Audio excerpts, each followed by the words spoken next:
Morning, everybody. Welcome along to this session this morning. The PGT A story starts at the biopsy. A few housekeeping things before we start. If we have any speakers, can you come forward to the first row of chairs, please? Please make sure your phones are turned off or on silent. We don't want any ringtones throughout. And I think that was it. Good.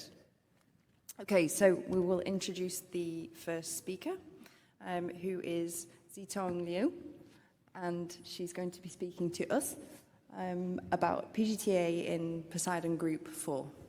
Thank you, Zitong. Thank you. Good morning, everyone. My name is Zitong Liu, and I'm from Northwest Women's and Children's Hospital in Xi'an, China. And my topic today is pre-implantation genetic testing for aneuploidy in Poseidon Group 4, benefit or harm?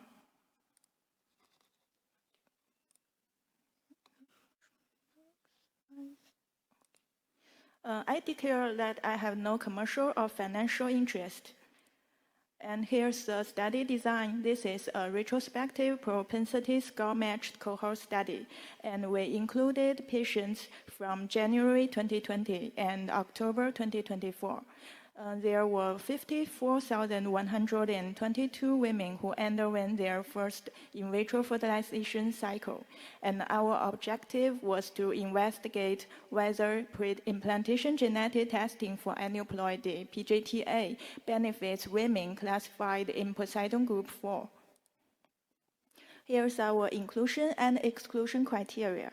We included women aged higher than 38 years old undergoing their first IVF cycle and classified Poseidon Group 4, and we exclude patients with chromosome structural abnormality or monogenic disorder and women with congenital uterine malformation and oocyte donation. Here's a brief introduction of Poseidon Group. We include patients classified as Poseidon Group 4, which are AFC less than 5, AMH lower than 1.2 nanogram per millimeter. And here's the flowchart of the patients. After the inclusion and the exclusion criteria, and we use PSM at a ratio of 1 to 4. And in total, we have 180 non-PGT A patients, resulting in 238 transfer cycles. And also, we have 45 PGT A patients with 46 transfer cycles. Here's the treatment protocols. In patients in the non-PGT A group, fertilization of the oocytes was achieved through either conventional insemination or ESHRE for male factor infertility. And in the PGT A group, ESHRE was a standard approach. And blastocyst biopsy was conducted on day 5, 6, or 7, with a specific timing determined by the blastograde observed on each respective day, and whole genome amplification was conducted with the cross-Swift via the Malbec technique. And in the non-PGT A group, fresh embryo transfer was only carried out under these situations. First, the patient's serum progesterone concentration had to be lower than 1.5 nanogram per millimeter on the day of HCG administration. Second, the patient was free of the risk of OHSS. And the number of embryo transferred, either 1 or 2, and the specific timing of transfer on day 3 and day 5 of the embryo development were determined based on the 2 key factors, the patient's age and the quality of the available embryos. And all the patients in the PGT A group underwent single frozen embryo transfer. And here are the results. The baseline characteristics are shown in this table. After PSM, the non-PGT A group and the PGT A group had comparable baseline characteristics. And here's the clinical outcomes of the patients after PSM. The protocol in fresh cycles and gonadotropin dosage, duration, and estradiol level on HCG day, and number of oocytes retrieved, and number of 2PN embryos, and number of embryo available, and number of good quality embryos were all comparable between the non-PGTA and the PGTA groups. And here's the pregnancy outcome per transfer cycle between non-PGTA and the PGTA group after PSM. And we can see miscarriage rate was significantly lower in the PGTA group per transfer cycle compared with the non-PGTA group, which is the 39.7% versus 9.1%. And all the other outcomes, including biochemical pregnancy, clinical pregnancy, ectopic pregnancy, live birth, gestational age at birth, fetal, male fetal, and birth weight are all comparable between the two groups. And this slide shows the pregnancy outcome per retrieval cycle between non-PGTA and PGTA after PSM. And the cumulative miscarriage rates in the PGTA group was also significantly lower than that in the non-PGTA group when we calculate the per retrieval cycle. And all the other outcomes, including cumulative biochemical pregnancy, clinical pregnancy, ectopic pregnancy, and live birth, are all comparable between two groups. And here's the time to event analysis. This showed that cumulative live birth rates were not significantly different between the PGTA group and the non-PGTA group.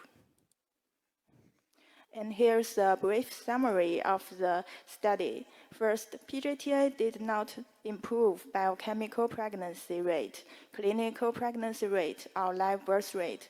And all these three outcomes were comparable between the PGTA group and the non-PGTA group, both per transfer cycle and per retrieval cycle. Second, PGTA led to a significant reduction in the miscarriage rate per transfer and per retrieval, and potentially cutting costs by avoiding unnecessary embryo transfers, luteal support, and miscarriage-related terminations.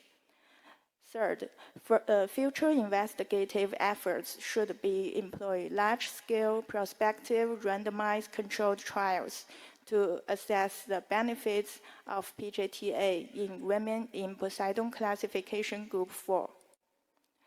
We thank the staff from Northwest Women's and Children's Hospital. Without their help, this study could not be done. That's the end of my study. I'm happy to take any questions. Thank you.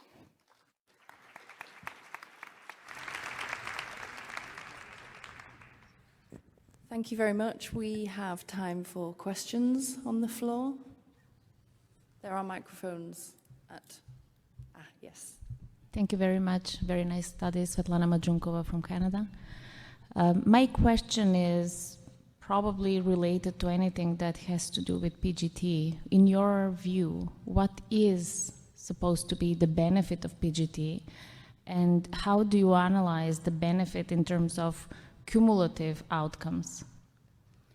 The benefit of PGTA may rely on the purpose of our outcome.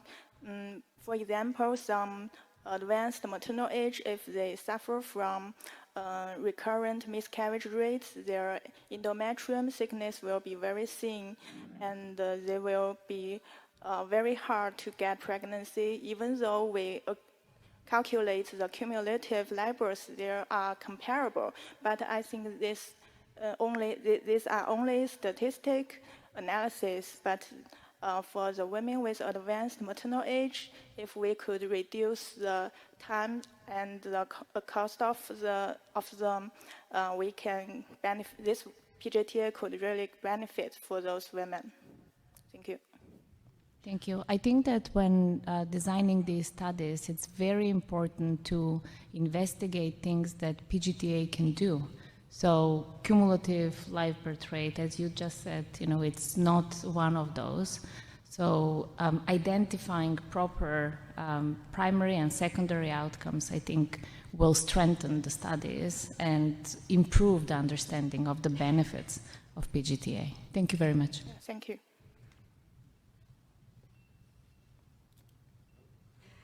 Any other questions on the floor? We have 5 minutes for questions. Can I ask a question? Over here. Hi.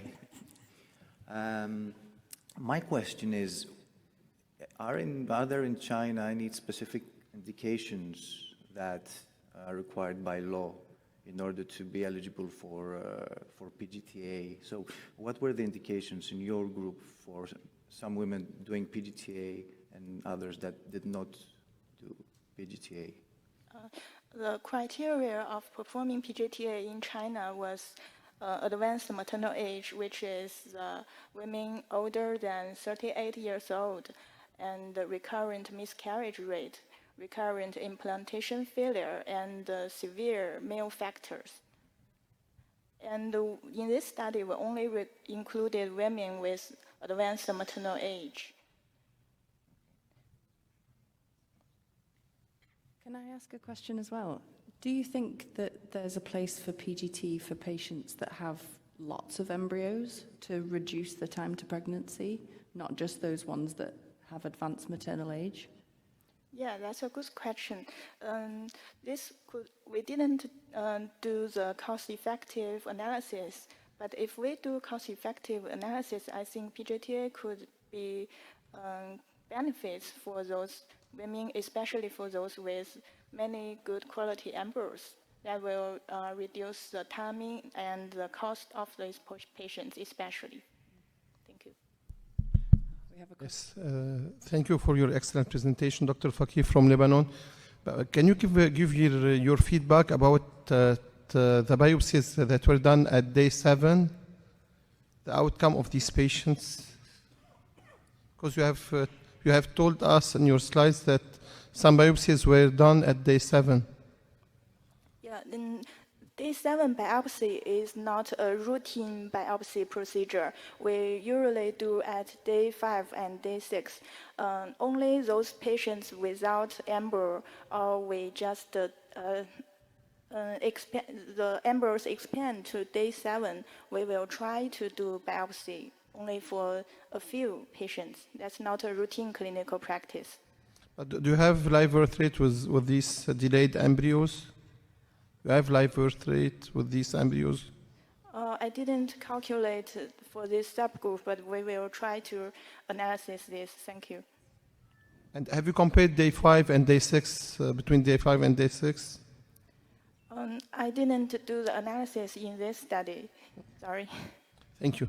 Thank you. We have another question online.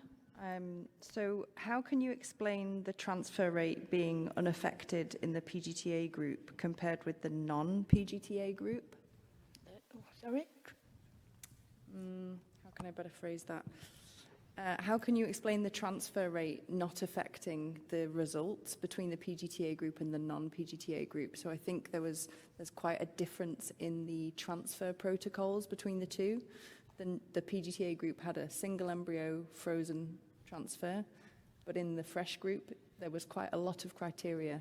Did that Because affect the this results? is a real-world study, we didn't include the women with strict criteria of single embryo transfer in the non-PGTA group. But I think this study reflects the real-world study of the patients. If they, in the confusion of whether choose non-PGTA or PGTA, this study will give them the answer. Thank you. Okay. Thank you very much. Thank you.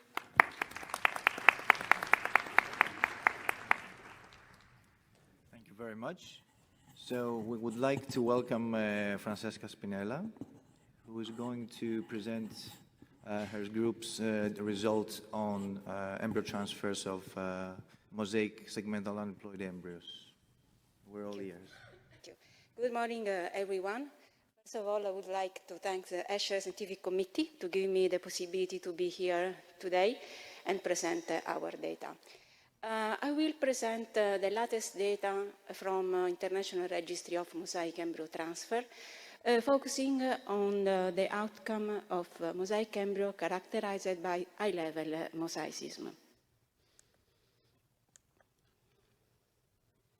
Sorry, I have not conflict of interest to disclosure.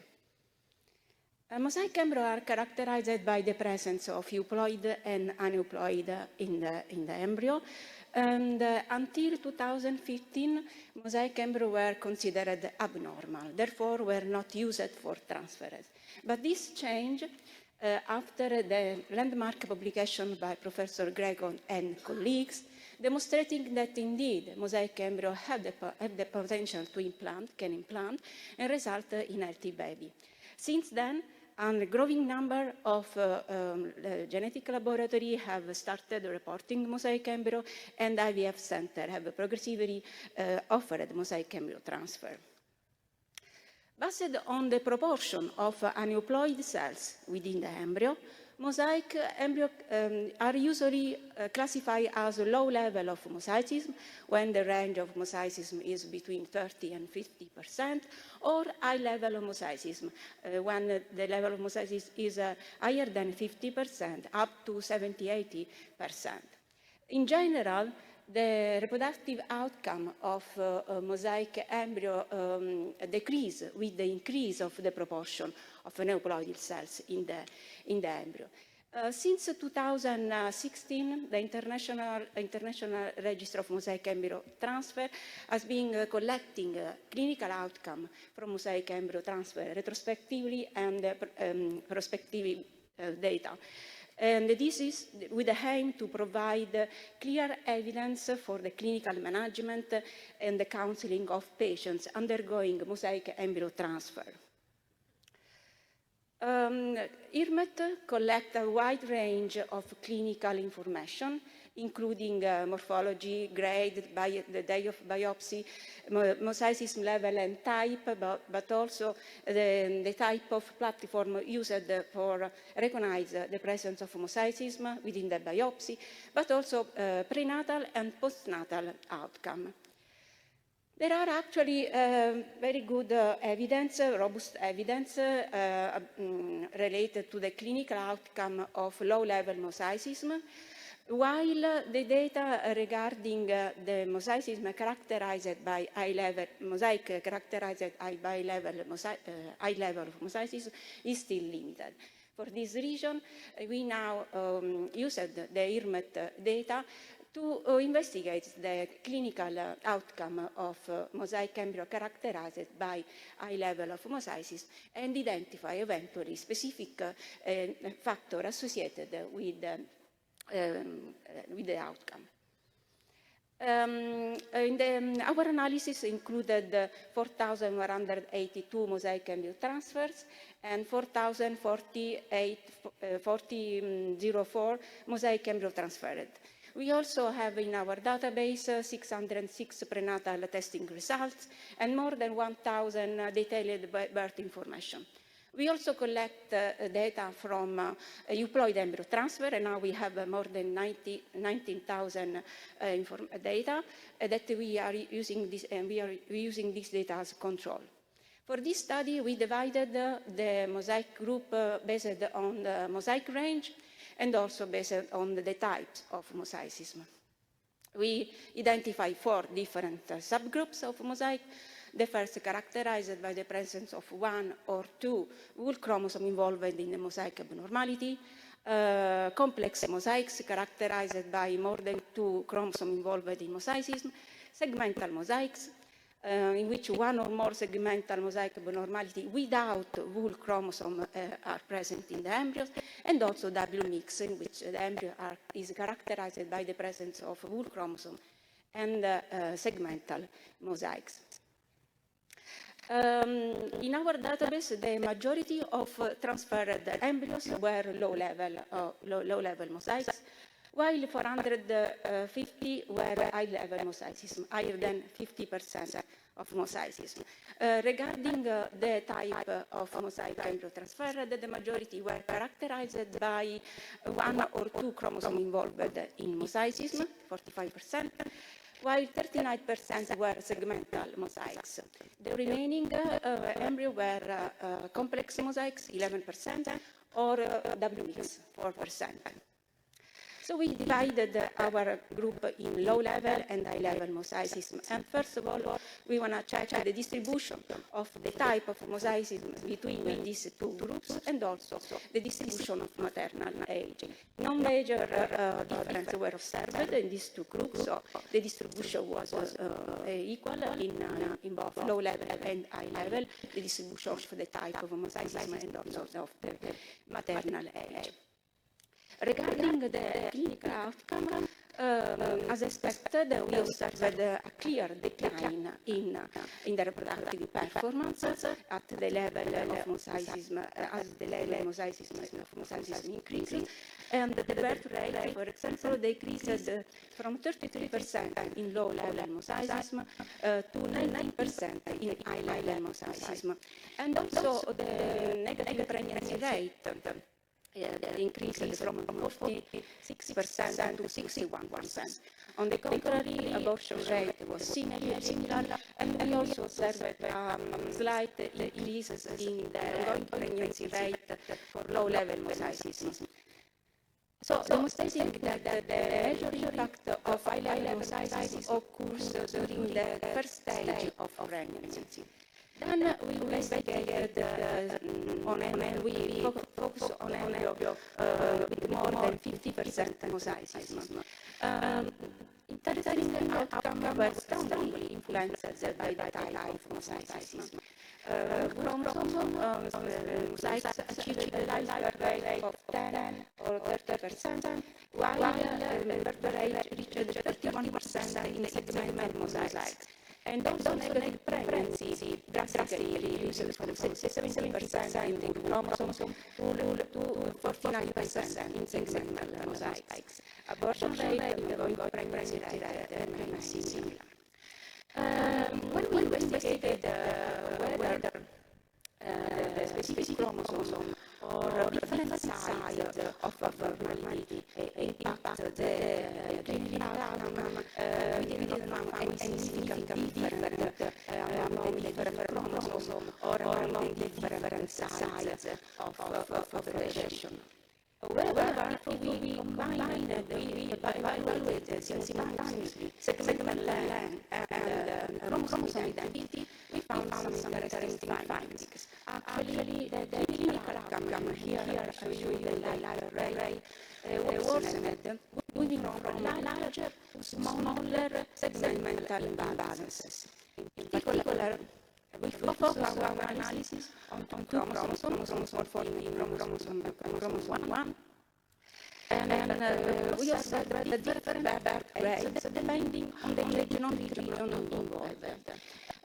So the one of the poorest outcome was observed in Pacific, in region of balance, that chromosome 14 is included in the region of 52 to 32 of arm of chromosome 14, and also from chromosome 1 observed that small region in the 44 arm of the chromosome 1 showed the poorest outcome.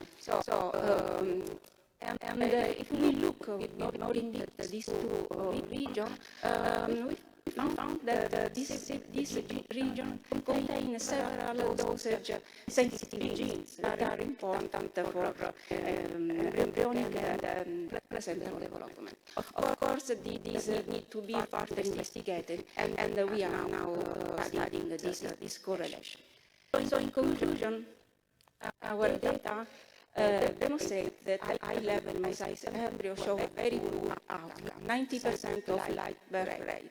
However, the behavior of high-level mosaicism is different because segmental mosaics show a higher level of outcome, in particular birth rate reached 31%, and we also found that across different chromosomes, reproductive outcome seems to be affected more by the genomic region involved than by the segmental size alone.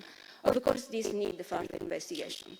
So in general, our data demonstrate that high-level mosaic embryos should not be automatically excluded from the transfer. So we need to carefully evaluate each mosaic embryo, take in consideration not only the percentage of mosaicism, but also the type of chromosome abnormality involved in the mosaicism. So finally, I want to thank all the centers that participate to the collection of this data.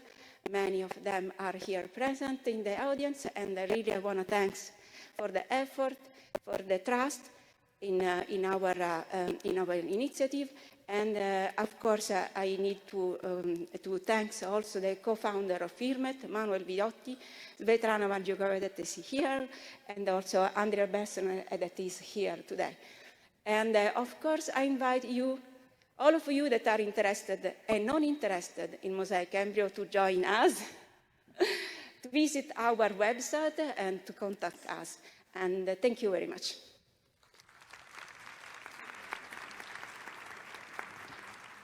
Thank you very much for your clear presentation. The paper is now open for discussion.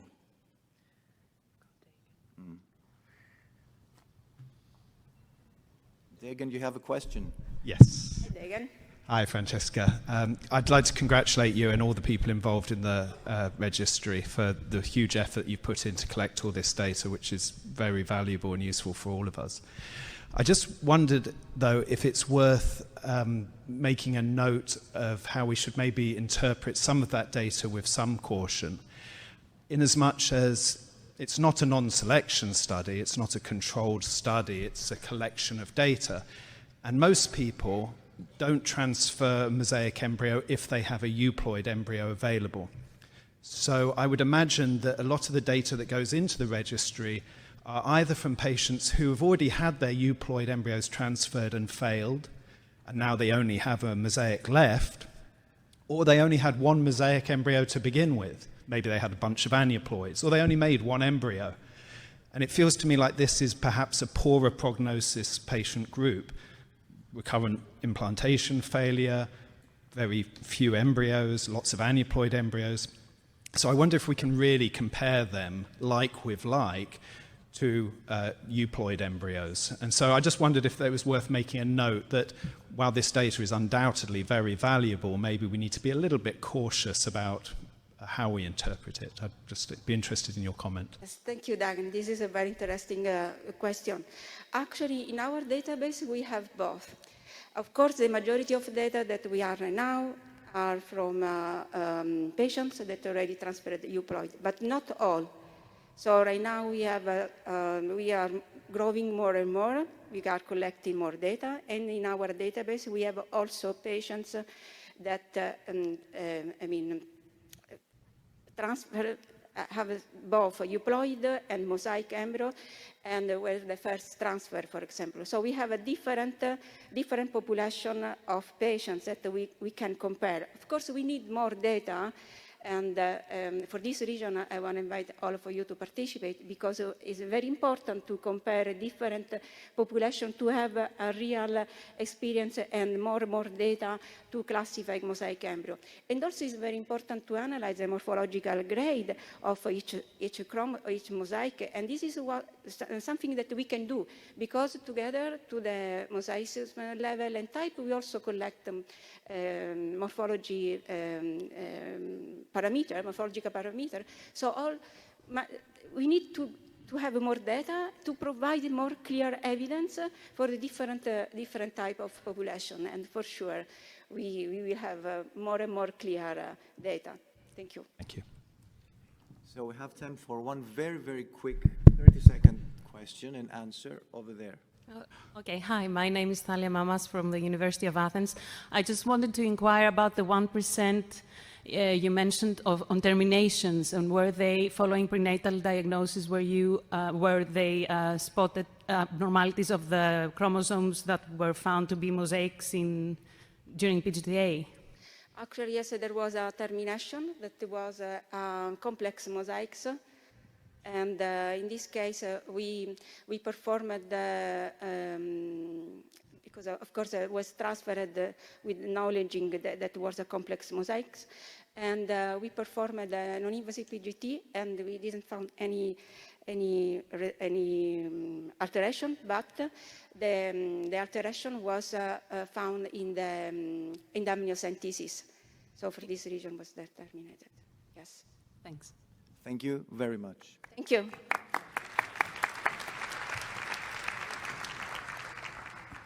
Okay, so I'll invite Youssef Aleu, our next speaker, who's going to be talking about the outcomes of PGTA for patients 40 and older using their own eggs. Thank you. Hi, good morning, everyone. I would like to thank the ESHRE for giving me this opportunity to give this presentation.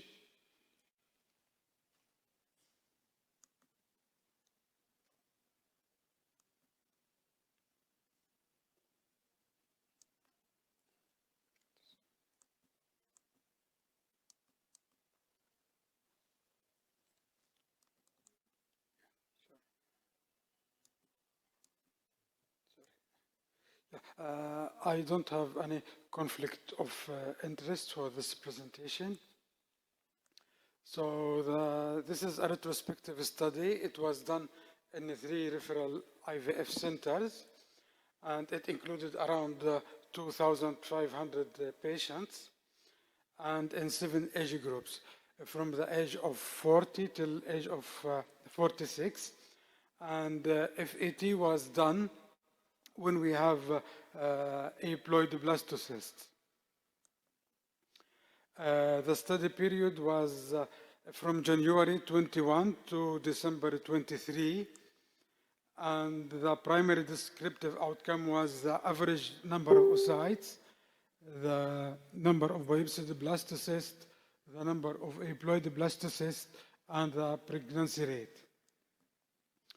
The statistic reported is a p-value by age group and a linear regression of the aploid blastocyst. So this is the number of oocytes. This is the number of cycles. In the first age group, we have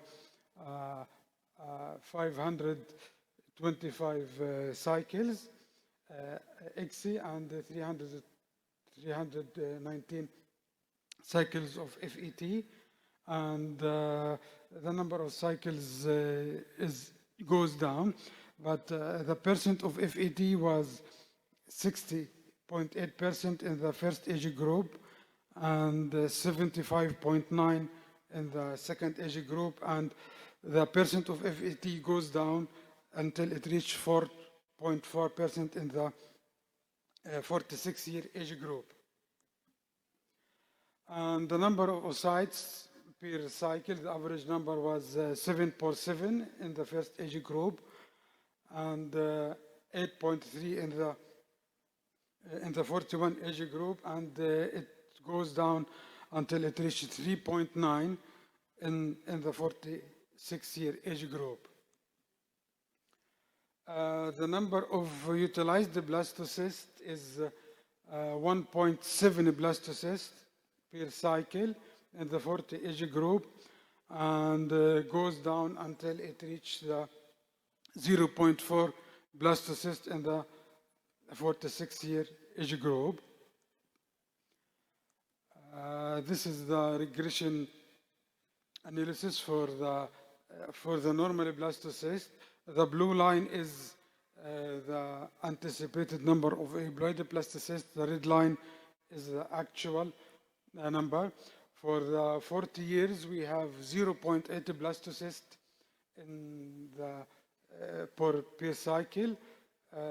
For the year 41, 0.4 blastocysts, aploid blastocysts per cycle, and this goes down until 0.04 blastocysts in the last age group. This means the patient needs to do a lot of cycles to get normal blastocysts. The pregnancy rate was almost the same for all the age groups. So if we transfer euploid blastocyst, the pregnancy rate will be the same and is not affected by age. And the implication of this study, euploid blastocysts remain possible in women above 40 using their own oocytes, but they need to have more than one cycle. The expected euploid embryos fall sharply with each year of age, and patients need to do multiple IVF cycles to obtain transferable euploid embryos. And there should be financial planning and expectation for these categories of patients. The limitation of the study, it was a retrospective study. There was no adjustment for confounders such as ovarian reserve, stimulation protocol, or lab variability, and limited FET sample size in older age, like the age 45 and 46. And the conclusion is women above 40 can still obtain euploid blastocyst from their own oocyte. The number of available euploid embryos decreases steeply with age, but the pregnancy rate is almost the same, as not significantly changed if we have euploid blastocyst. And the final take-home message, advancing maternal age reduces the supply of euploid embryos. Individualized counseling should focus on the likelihood of getting a transfer, not only on the success rate, like how many cycles we need to have to do to get one normal blastocyst. And acknowledgement, I would like to thank my medical director for guiding me through this study, and for the medical and scientific team, who some of them are here in this hall attending the presentation. That was my last presentation, my last slide.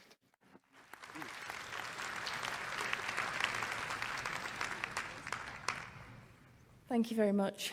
We do have some time for questions, about 7 minutes. Yeah. So please feel free to ask away. I'm going to ask you a question just whilst the audience think. This is obviously done in a setting where there's no other choice for these patients. They want to use their own eggs, and so it's a good counselling tool to help them make decisions about their treatment. Have you used any AI to help you with this counselling? You put in their patient information and it gives them a chance, or do you just use verbal counselling? We use verbal counseling, but we made other study previously. We calculated how many number of cycles needed per patient to get a euploid embryo, and we categorize the patients per age group and AMH level. And from this study in such age group, if the AMH is in the 40 and 41 years, if the AMH is higher than 1.5, they need one cycle to get one euploid blastocyst. And it goes down until the age 46. They need 10 cycles when they have AMH less than 0.7. I have a question. Yeah, I'm Dr. Jindal from India. My question was same, that, see, the counseling has to be there, but how many cycles would you counsel in the very beginning? The patient comes to you at 45 or 47. How many cycles would you counsel for? If it's 46, If the AMH level is low, it should be around 10 cycles. And 10 cycles. yeah, we presented this in other conference. And what is the upper limit of cycles a woman can undergo ovum pickups? Is there any such data available? Yeah, actually, the limit is maximum 6, according to this study was done in UAE. And the limit is the maximum number of stimulation should be 6 per year. But we have some patients who underwent almost like 10 cycles within 2 years. Within 3 years.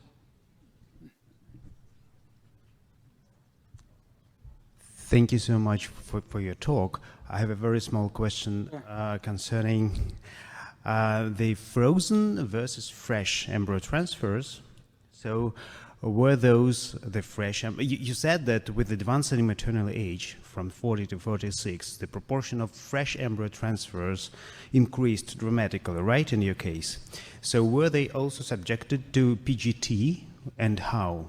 No, all the cycles included in this study were done PGT A and single frozen embryo transfer. So for the fresh embryo transfers, did you do PGT A in-house, and did you do the embryo transfer on day 6, for example, or did you get the results afterwards? No, all the transfers were frozen cycles, and we did the PGT in-house. All were frozen? Yeah. Were frozen, but they were fresh in the plot, right? No, the figures showed fresh embryo, frozen embryo transfer. Okay. Okay, thanks.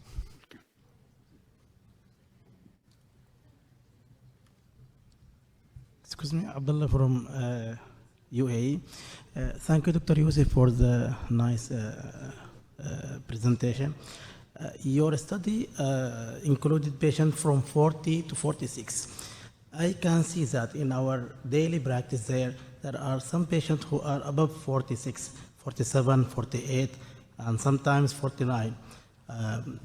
Did you offer any number of cycles or any type of counseling for such patients? And for the audience, we are talking about settings that there is no donation is allowed there. This depends on the physician. They do the assessment of the patient, and if they expect the patient to have oocytes, they will start IVF cycles for them. Otherwise, they will not do. But currently, the regulation in UAE limit the age of the female patient to 45. This was done until year 23 before this new regulation came. But this, I think, for the insurance patient, but for the self-funded patients, they have the right to try, and they are telling that this is myself and I need to try. Are you going to tell her, go back, I cannot do for you? For this category of patient, we counseled with the local authorities, and they said the regulations are clear. There is no patient stimulation above 45. Thank you, doctor.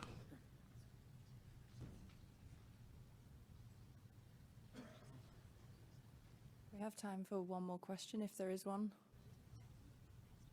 Do you have any?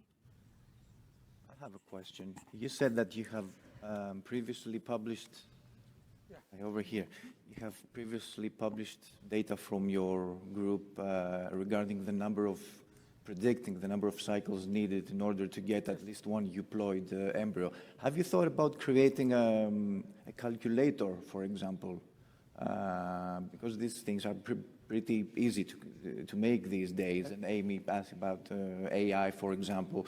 So creating a calculator as a counseling tool, especially since you have your own data, so based on your own patients, your own data, create a calculator as a counseling tool would facilitate tremendously the counseling of the embryo and making informed decisions about if it's worth, going for an extra cycle and how many cycles are needed? We have a calculator and we have a table where it's the age of the patient per year and AMH level and the number of expected cycle to yield one aplaid blastocyst.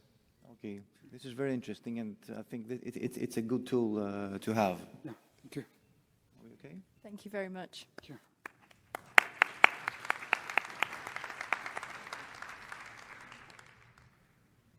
So we would like to welcome Saeed Danishmand, who will answer the question if it matters to do embryo biopsy on unhatched or previously hatched embryos. Well, good morning, everyone. I stand before you as a humbled American this morning after our World Cup performance, but I want to promise you that the only thing that I'm going to defend is our data. So let's get to the science. So my talk is about trophectoderm biopsy for PGT-tested embryos on unhatched blastocyst stage embryos versus blastocysts that are unhatched, hatching or hatched from the zona pellucida. Does it matter? In other words, does the timing of the biopsy matter? I have no conflicts of interest regarding this particular presentation. The study question is really, do outcomes of PGT-confirmed euploid blastocyst transfers differ depending upon whether trophectoderm biopsies are performed before versus spontaneous hatching from the zona pellucida has begun? This was a retrospective study, cohort study, from a single fertility center. Transfers were performed between 2021 and 2023. Single vitrified blastocysts confirmed as euploid, excluding blastocysts that expanded after day 6 or poor quality C-grade trophectoderm or ICM grades. The comparison groups were blastocysts biopsied while expanded prior to hatching, about 2,500, and blastocysts biopsied while hatching or fully hatched. All of our embryologists were experienced, most with more than 5 years experience, and when you look at the no-read biopsy percentages, that was consistent with the industry average.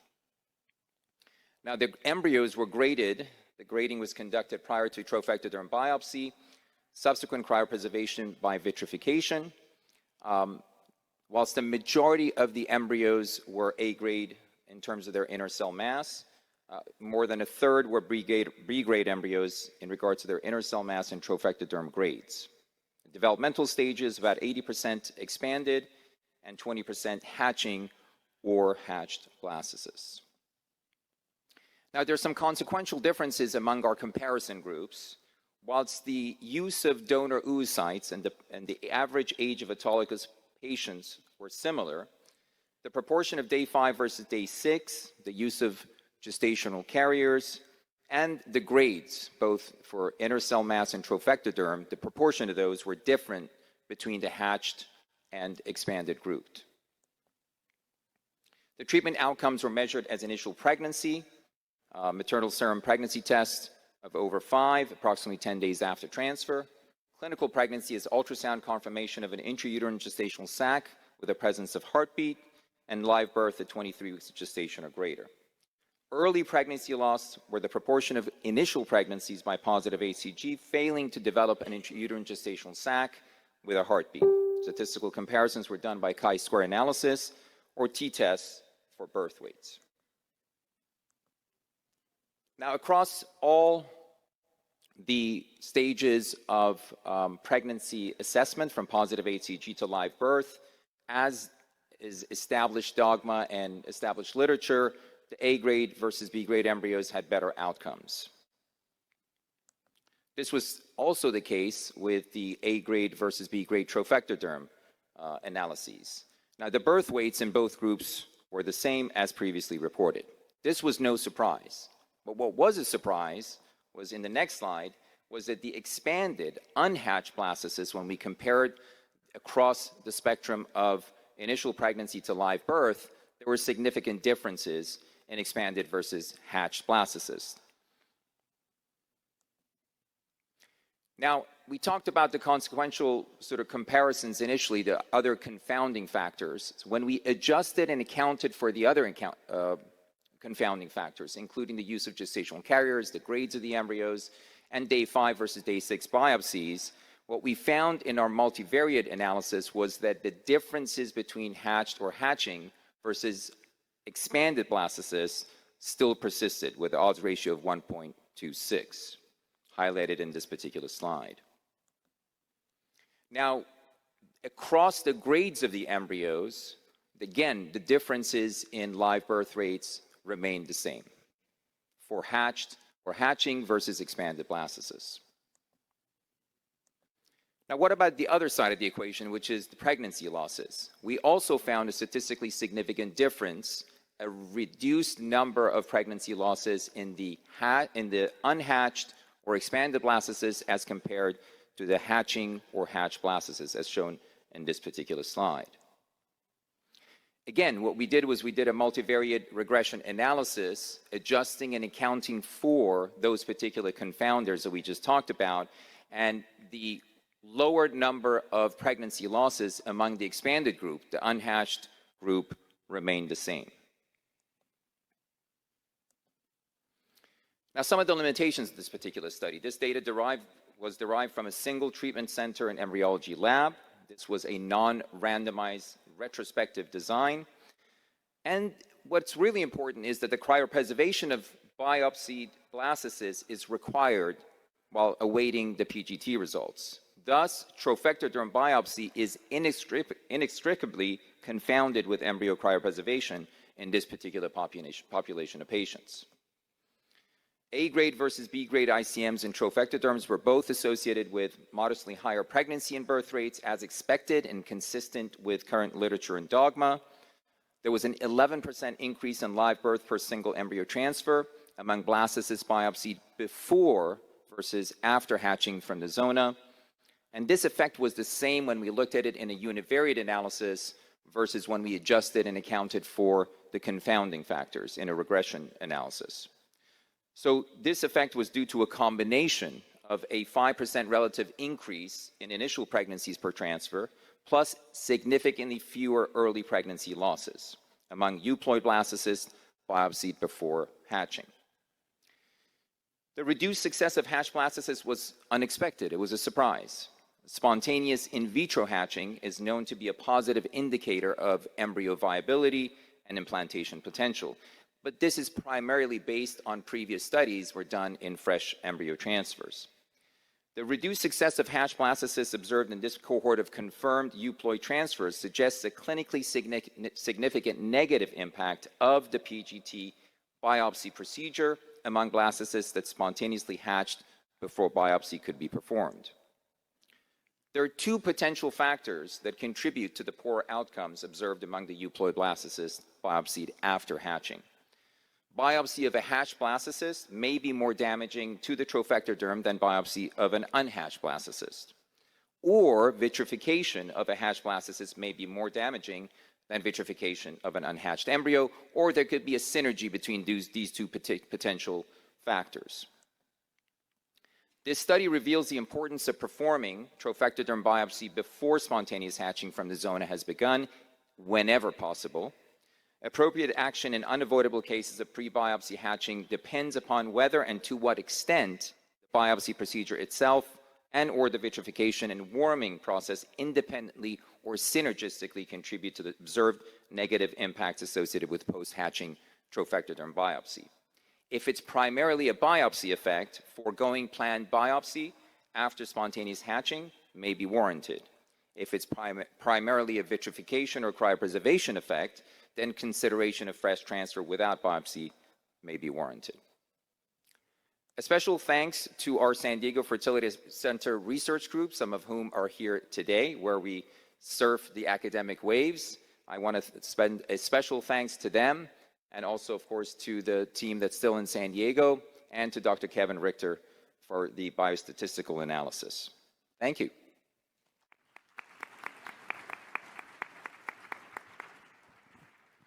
Thank you very much. I would like one clarification. You did not perform laser-assisted hatching?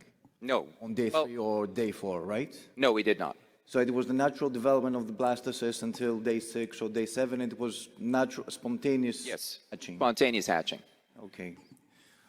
So it's interesting. So you gave us 2 alternative hypotheses of why we may see this reduced effect with the hatching or hatched. Which one do you think prevails? Could it be the biopsy technique or the lower cryosurvival of hatching, or especially fully hatched blastocysts? I think it's mainly a mechanical effect. If you look at, I think it's a biopsy effect. And I think this is the reason why, in terms of theoretically, I think the zona pellucida constrains and protects the biopsy procedure. When you talk to embryologists, they talk about the fact that it's very different when you biopsy a hatched versus unhatched. So I think that the zona pellucida is protective and constrains the biopsy. I also think that potentially when you're looking at a hatched blastocyst, you have a blastocyst that's more advanced, and so potentially these adhesion molecules on the trophectoderm cells have already developed, and therefore a biopsy of those particular cells can have more of a significant impact. But that's a great question. And obviously there can be several degrees of hatching. You might have a couple of cells hatching or half of the blastocyst. Exactly right. Hatching, so there might be differences there. Okay. Exactly. Over there. Yes, hi. Thanks for the presentation. Yeah, the only really way to tell if the biopsy is the cause is to look at your own data on the unbiopsied embryos that are thawed and are hatching or partially hatched or not. Have you done that or no? We haven't done that yet. The majority of our cases are, especially recently within the last, I would say 7 to 8 years, are PGT biopsied embryos. Therefore, I think the sample size is going to be a lower, but you're right. In order to separate the vitrification insult from the biopsy insult, you have to conduct that study, looking at unhatched blastocyst transfers versus hatched blastocyst transfers, non-biopsy. Okay, interesting lecture. I would like to ask you whether you have noticed any changes regarding the stage of the zona pellucida, which means grade 4, grade 3, because in order to do it just before, okay. So we looked at day 5 versus day 6. We didn't, you're talking about day 4 stage embryos? No, I'm talking about the width of the zona pellucida, which could be 4, could be 3, and could be even an early blastocyst. Because what we were, what you have been showing us is the distinguishing between hatched and unhatched, but not between various stages, which are also important. And I would like to know whether you have any experience with that. We haven't looked at that particular data. We looked at day 5 versus day 6. We looked at hatching or hatch blastocysts, but we haven't looked at the thickness of the zona pellucida to be able to determine that. Okay. Good question. Question to the far end. Yeah, thank you. Mireia Florenza from ESHRE in Barcelona. We are happy for the results, by the way, of football matches yesterday.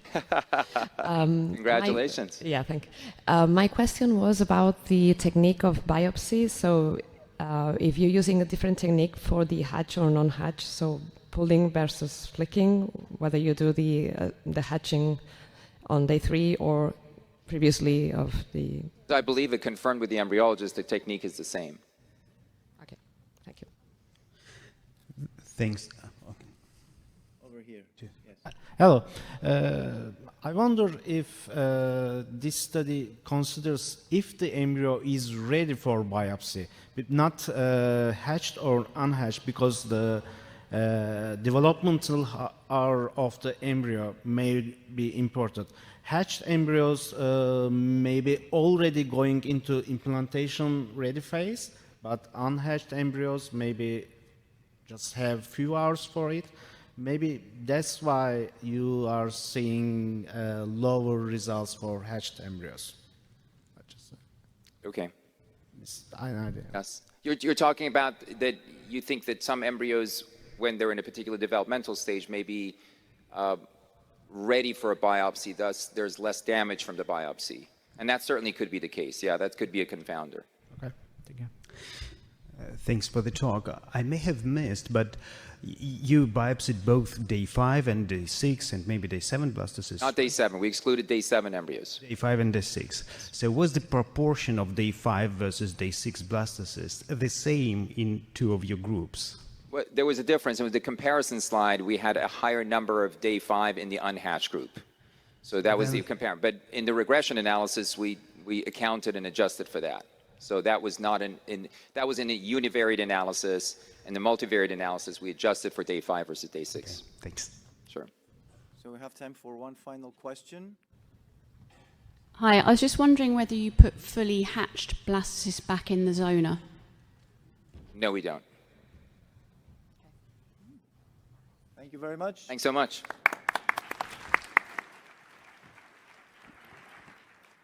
I'd like to introduce our next speaker, Andrea Quintana Vehi, who's going to talk to us about the precise timing of trophectoderm biopsy and whether that matters. Thank you. Thank you. Thanks for the introduction, and thanks, ESHRE, for selecting this study. I have no conflict of interest in these regards.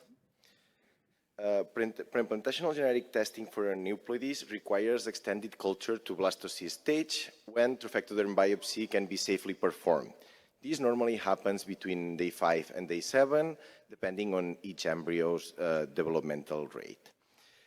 Normally in the lab, when a day 5 euploid embryo is available, it is highly prioritized for transfer, which reflects the current evidence that shows that even among euploid embryos, those that develop slower are associated with lower implantation and live birth rates. However, the literature is not uniform, and while some authors report a clear day 5 advantage, others see no differences. For instance, in this study from Tiggs and colleagues, they see the same implantation rates in day 5, day 6, and day 7 embryos after controlling for embryo quality and endometrial synchrony. However, it's important to keep in mind that the day of biopsy is an indirect and imprecise measure of time, since the laboratory workflows can be very different. For this exact reason, Chimadomo and colleagues analyzed the development in 12-hour biopsy windows rather than full days. They also found that among euploid embryos, those developing slower were associated with lower live birth rates. However, they saw that this decline is gradual, which means that day-based categories can hide variations in the actual culture duration. As they say in the paper, depending on where the cutoff time is set, a significant association may either be revealed or not. So, as you've seen so far, almost all the literature shares a structural limitation, which is that embryos are classified, are grouped by day of biopsy and not by the actual time from insemination to biopsy. Looking at this example, embryos A and B are biopsied a couple of hours apart, yet they fall in two different category groups. On the other hand, embryo B and embryo C are biopsied more than 20-hour difference. However, they're still considered day 6. These huge differences in time between groups mean that day-based categories can mask the true relationship between culture duration and reproductive competence.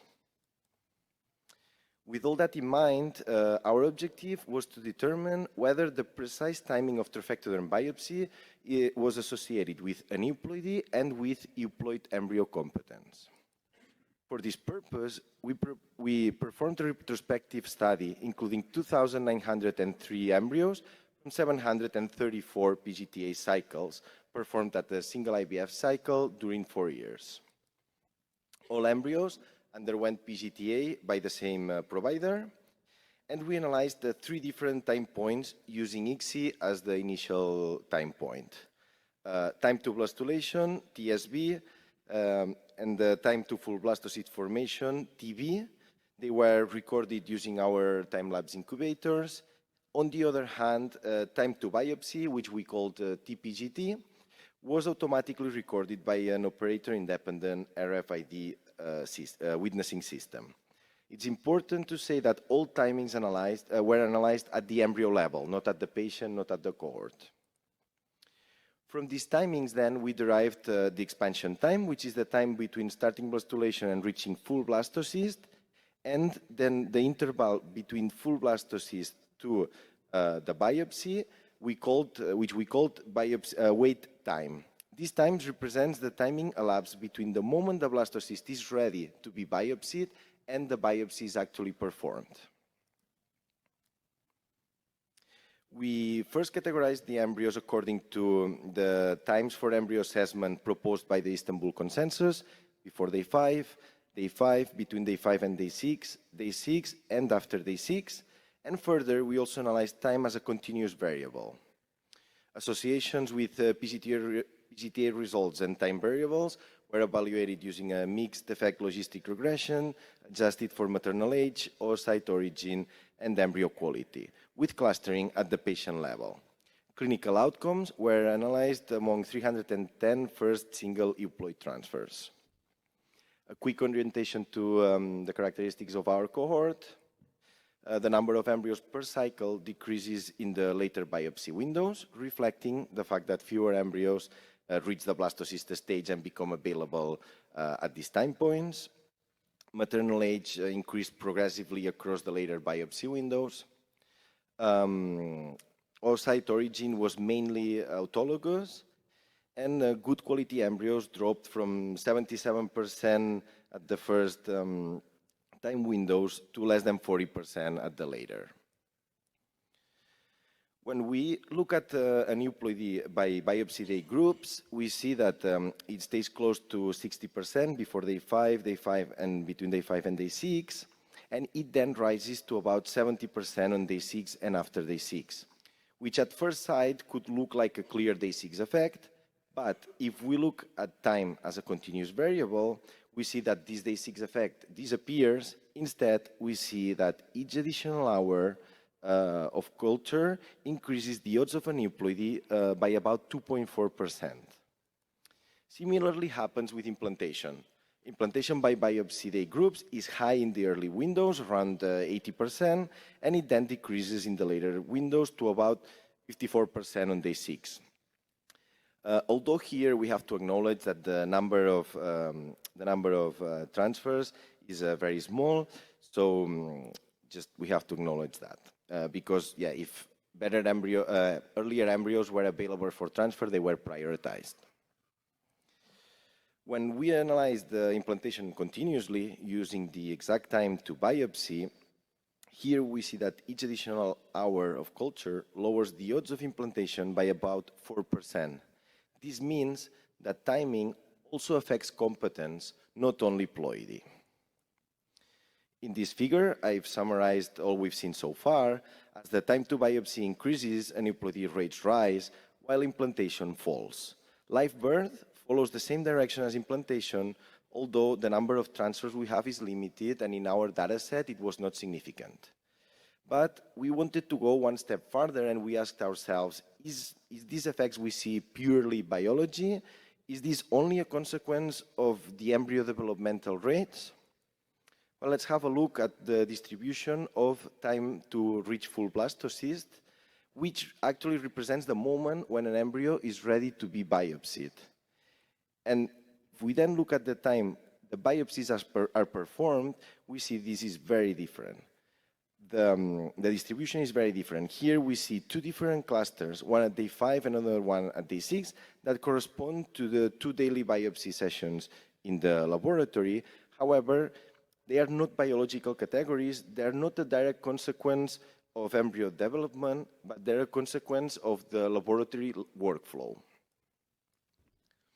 So regarding the expansion time in our data set, which is actually an indicator of embryo developmental rate, we see that ploidy affects development. The embryos with longer expansion times have higher odds of being aneuploid, but once these lower embryos are diagnosed as euploid, we see no effect on the odds of implantation. Interestingly, the main driver of the implantation decline in our data set is the waiting time. Waiting time does not affect aneuploidy, which is expected because ploidy is largely determined at fertilization. However, it does affect implantation. Therefore, we can say that aneuploidy affects embryo development, but the time a euploid embryo spends waiting to be biopsied affects embryo competence.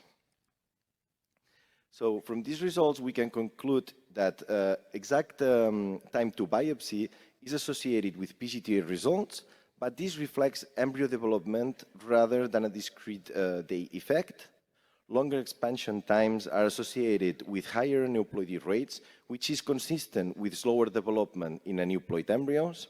And waiting time after blastocyst expansion was not associated with aneuploidy, but with lower implantation potential among euploid embryos. These differences would have been largely overlooked if time had been analyzed using day-based group. Therefore, our data supports analyzing biopsy timing as a continuous interval and reducing laboratory waiting time after blastocyst expansion. To finish, I want to acknowledge Matea Escollo, who started this work as part of her final master project, Maria José Zamora and all the embryology lab in Clínica Eugene in Barcelona, as well as a research and development team in Eugene Group. Thank you very much for your attention.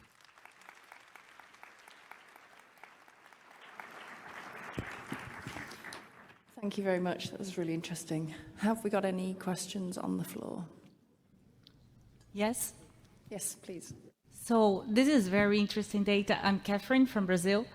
As an embryologist, with studying morphokinetics, we know that sometimes people have a different nomenclature for the different variables. Sure. So time to blast is usually when the blast touches the whole zona pellucida. And that would not be necessarily when the blastocyst is ready for biopsy. So in practice, I see a lot of people that wait for the moment that the blastocyst has actually enough cells to be biopsied. So I would like to understand what the timing was in your research, and see maybe if it could be something that affected the results. That's actually a very good question, and you're right, there's differences on how people annotate these timings, and yeah, different labs can have different names. We annotate TB when the zona pellucida has been reduced by half. So it's a bit more expanded than when it starts touching the zona pellucida. And also it's true that this might not be the perfect measure, but it's still an indicator of the time that is elapsed between when the biopsy is ready, the embryo is ready for the biopsy and the biopsy happens. Maybe it's not 100% accurate, but it's an indicator for sure. Yeah, it's really nice. I mean, maybe we should see it also as not really when the embryo is completely ready, because embryology is always judging it afterwards. So it's not exactly that you waited too much to do the biopsy because of embryology workflow maybe, but also because it was a slower embryo to get to the point of being able to do. I agree, but there's also this, so the range of timings elapsed between the full blastocyst and the biopsies are very wide. So this means that there's actual, and let's say, unnecessary waits or avoidable waits. And I think it's still an indicator of, that we should try to reduce these times to improve embryo competence. Thank you. Yeah. Thank you. I think that this one was next, yeah. Hi, Andrea. Thanks for the presentation. Did you change or refresh the culture media? No, there's no changes in culture media, no. Till day 7? Till day 6. We don't normally biopsy embryos at day 7. We have 8 working hours, so we're there until 8 in the evening. Normally all the embryos are biopsied. Very rarely an embryo was biopsied day 7. Okay, thank you. Thank you. Thank you. That was a really nice study and really fascinating and perhaps quite important results. I was just wondering, do you think it's definitely the biopsy, or is it the timing of the vitrification? I was wondering, do you have any data from your non-PGT A embryos and have looked also at the timings from when they were nicely expanded? Because obviously if you saw a similar effect in them, then maybe it's not the biopsy, but the timing of vitrification. Yeah, that's actually an amazing question. You're right, vitrification, of course, the timing to vitrification can affect the embryo competence. However, I don't have data from that. It's actually very interesting to introduce this data as a control. I'll take that into account. But in the lab in Eugene, Barcelona, workflow is very standardized, and I would say there might be differences of max 1-2 hours in between all the cycles from the time the biopsy is performed and the embryo is frozen. So we basically have a team of people ready to vitrify the embryos before they expand after the biopsy. So it's quite a standardized timing here, but interesting to include as a controller. Yeah, that's great. I mean, I think we've arrived at a really good place now with PGTA, with really accurate genetic diagnostics, people really seeing benefits. And it's studies like yours, I think, which are going to help us do the next, small gains, which altogether will take us even further. So I think it's a really good study. It's getting harder and harder to improve outcomes, no? And we have to start looking at very thoroughly at the details of what we're doing. Yeah, absolutely. But every percentage counts. So yes, fantastic. Exactly. Thank you. Thank you, Andrea.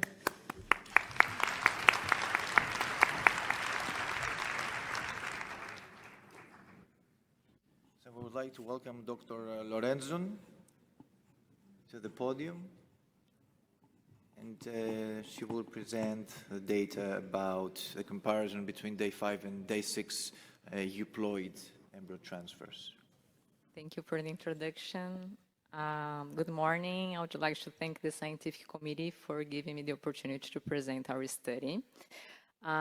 Today, I'm going to discuss whether day 5 euploid blastocysts have comparable reproductive outcomes to day 5 euploid blastocysts when maternal age and morphology are comparable. I have no conflicts of interest to disclose.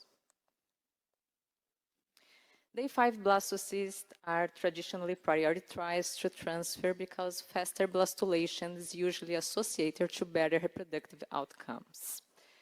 Conversely, day 6 blastulation is often associated with poor prognosis. With the increased use of PGT A, the relevance of developmental day has become less clear. So the clinical question is, should we take developmental day outweigh morphology when we rank euploid embryos to transfer? The available literature is very heterogeneous. Traditionally, most studies report bad outcomes with day 5 embryos, but most of this data is using unbiopsy embryos. When morphology and euploidy is considered, the results become less consistent. One main limitation in the literature is that usually the studies group AA, AB, BA, and BB morphology embryos together as one big group, as high quality or top quality embryos. So truly excellent AA embryos, we don't have these clinical outcomes available, taking this out of the group, comparing with the other A and B groups. So our study question was, do reproductive outcomes after single-ploid blastocyst transfer differ between day 5 and day 6 embryos once morphology and maternal age are considered? And our hypothesis was day 6 embryos have lower outcomes overall. However, when we compare day 6 embryos of excellent morphology, just AA embryos, it may perform similar to day 5 of the same quality. To address this, we ran a retrospective multicenter cohort study using data from 3 IVF centers in São Paulo, Brazil, for a 2 years period. We have 1,110 autologous single-ploid blastocyst transfers from 1,063 patients. They are all frozen embryo transfers, and the only first embryo transfer of each cycle was included in the database. So some patients have two or more transfers, but these were from a different oocyte retrievals, a different cycle. We included only day 5 and day 6 embryos, so exclude day 4 and day 7. And our primary outcome was live birth and secondary clinical pregnancy and miscarriage. The blastocysts were assessed using Gardner criteria and grouping according to the inner cell mass and trophectoderm quality. So in the first group, it was only excellent embryos, just AA grade. The second group was good quality, so A and B combinations, AB, BA, and BB. And the third group was any embryo with a C grade. Endometrial preparation was mainly performed in hormonal replacement therapy cycles, and the analyses were performed overall by morphology subgroup using these three groups that are here. And by maternal age, we use a cutoff of 38 years old because 38 years old is when the aneuploid increase exponentially. For statistical analysis, we compare continuous and categorical variables. We run a multivariate logistic regression for live birth, adjusted for embryo day, morphology, oocyte age, and year of biopsy. We did also an interaction analysis between embryo day and morphology group, and these were all stratified as overall by morphology subgroup and by maternal age. So these are our results as expected. Day 5, we have more day 5 embryo transfers, so 877 and 233 as day 6. The baseline characteristics of maternal age, paternal age, and the proportion of hormone replacement endometrial preparation were similar between day 5 and day 6 transfers. Looking for the morphology distribution, we can see here in the blue bars that day 5 embryos are mostly considered excellent, 55% of them, while the majority of day 6 embryos that are in the green bars, they were classified as good quality embryos. It's interesting to see that the poor quality group, we have 7% of day 5 and almost 36% of day 6 embryos. And excellent and poor distribution was significantly different between day 5 and day 6. So when we see clinical outcomes unstratified by morphology, we see that day 5 have actually better rates of clinical pregnancy and live birth. But again, these results were using all the data available of day 5 and 6, not distributing them according to morphology subgroups. So using the morphology stratify analysis, we see that there was no difference in clinical pregnancy and live birth in excellent embryos. So AA embryos in day 5 and day 6, they showed similar rates of clinical pregnancy live birth. This was the same for poor quality embryos, and interestingly for the good quality, so the ABBA or BB embryos, actually, day 5 outperformed day 6. So we have a higher clinical pregnancy and live birth for these groups. When you see the age stratify outcomes, so for younger women, less than 38 years old, again, when you see overall outcomes, clinical pregnancy and live birth were higher for day 5 embryos. However, with the morphology groups, we see again no difference between excellent, good, and poor for day 5 and day 6.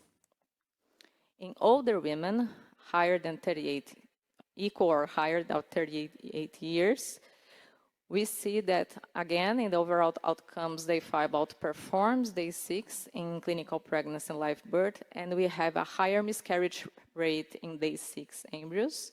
And in morphology subgroups, we see no difference for the excellent, for the older women as well, and the poor quality embryos.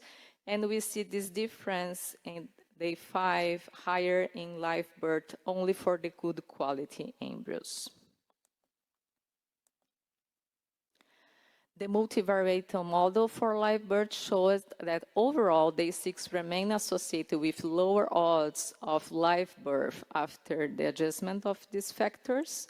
However, when we see the interaction model to see how these two factors have together, the live birth rate were not different, again, in the excellent and poor quality embryos, and these interactions show the effect of embryo day and morphology only for the good quality group. So the wider implication of this finding is that excellent euploid embryos have comparable live birth outcomes. So this is important that high quality day 6 euploid embryos, AA embryos, should not be automatically downgraded based on developmental timing alone. Some traits of our work is that a large multicenter cohort of single autologous euploid embryo transfers. We use a more granular morphology classification that improves the interpretation of this data. And this is a clinical relevant finding since high quality D6 embryo should not be automatically downgraded. Some limitations, this is a retrospective design with potential residual confoundings. PGT A, of course, is not infallible, and mosaic embryos were not included here in this database. Uterine factors were unavailable through all the data set, and a morphology grading remained partially subjective of the experience of the embryologists. In conclusion, excellent day 6 embryos AA should not be automatically downgraded. Morphology refines rather than replace the interpretation of development timing in euploid embryo transfers.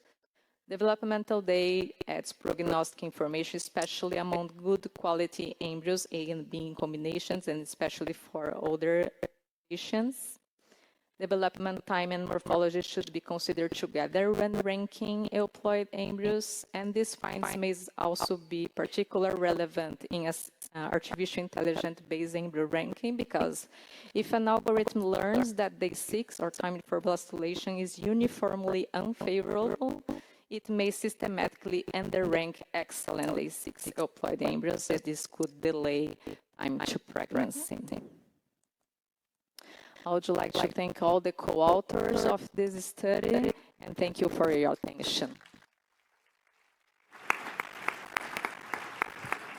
Thank you very much for your very nice presentation. The paper is now open for discussion before everybody leaves. Is there a question? Yep. Okay. I'm Joshua from Ghana. Okay, it was a nice presentation.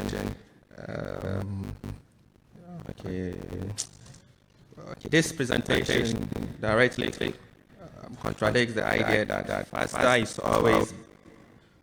always better from the continuous timing model that was earlier presented.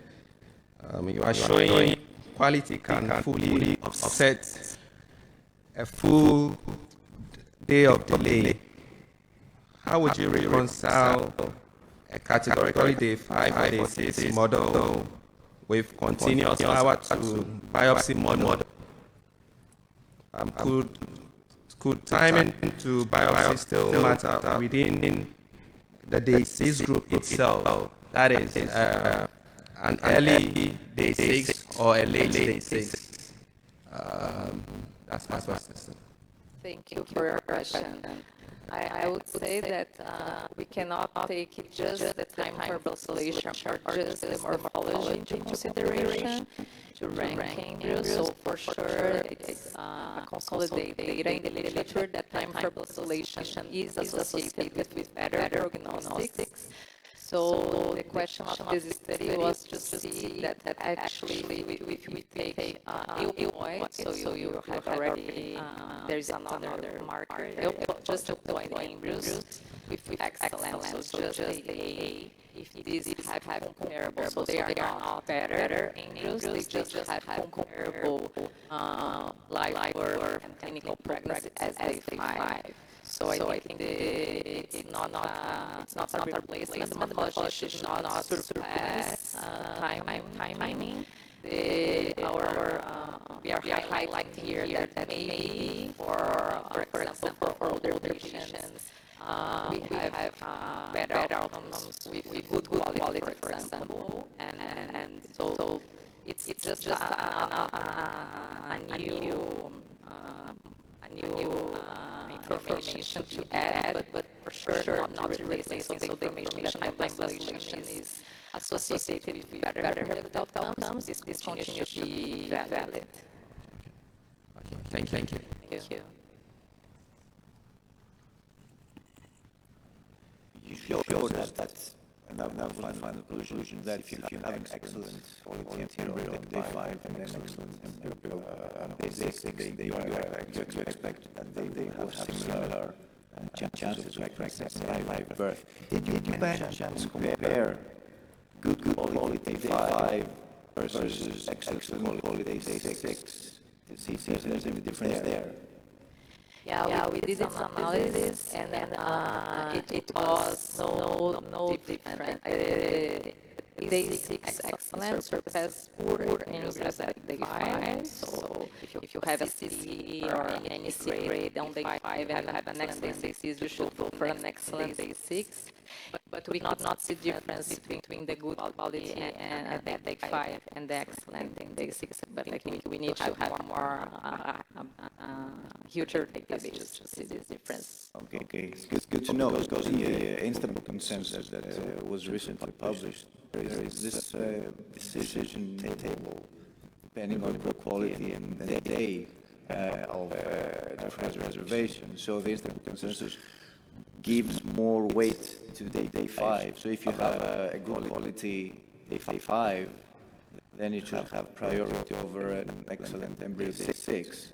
So it's good to know that, according to your data, the day 6 excellent quality are not superior to day 5 good quality. No, it's not black and white. So all these data are more than welcome, because they really, are very helpful to help us decide, how to prioritize the embryos. Yes. Hi. Congratulations on the presentation. Just here in front. Hi. I'm Kirti Rupa from London. I just wanted to ask if time-lapse was part of the observation of the embryos, and if you found any correlation with IDA score or anything that could maybe add to the morphokinetic development along with the findings you had. Yeah, thank you for your question. All the embryos were culturing in time-lapse in the EmbryoScope Plus. We don't use IDA score in routine in our lab, but we do use the KIT score, and we have our own AI in our group. And we see that the KIT score and the MI score, which is our artificial intelligence, they have higher grades in the excellent embryos as well. So they have higher grades as well. Thank you so much. Thank you.